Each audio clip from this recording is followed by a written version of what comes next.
Since John Thune can't get the Senate to pass the SAVE Act despite it passing the U.S. House, here's exactly what I'd advise him to do as far as the Senate rules are concerned to make sure it does pass at some point. First of all, I'd like to begin by making it clear that the voter ID laws that we have in the United States are not controversial. There are 36 states that have them. Secondly, California is putting voter ID on the agenda far more rapidly than they are in Washington, D.C., even though they're controlled by Republicans, which is practically embarrassing.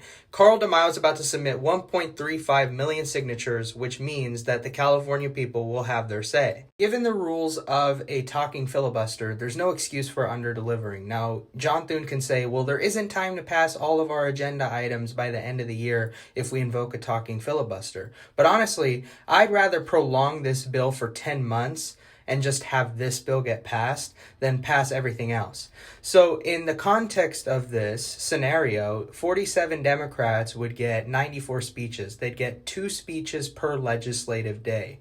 What John Thune would be able to do is, instead of adjourning the Senate, he could put them into a recess over the course of several months, which would mean that the Senate Democrats could exhaust their speeches in such a period of time, and if they give up over their physical or mental exhaustion because they've just had to give speeches and speeches for months on end, then that would allow 51 simple majority vote so long as there is a quorum for the SAVE Act to pass. In essence, what I am saying is that by recessing rather than adjourning, he keeps the legislative day going, which would prevent the 2 speeches per senator rule from resetting, and this is Senate Rule 19. So here's the map of the 36 states that do have voter ID laws, and if we were to implement the SAVE Act, that would extend to all 50 states.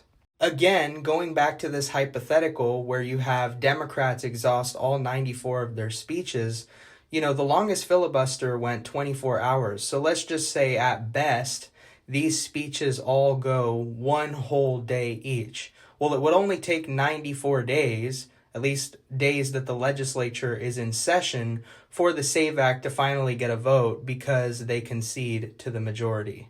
And then, since only 51 Republicans are required to be there for a quorum, they can rotate out 2 senators who take a break every now and then and just keep switching out 2 senators who take a break repeatedly so that every single one of them eventually gets a break while the Democrats in the minority continue exhausting themselves. But because he's been too much of a sissy at this point, he's clearly afraid of taking any risks like this. But this is a risk that would please the majority of the American people, undoubtedly.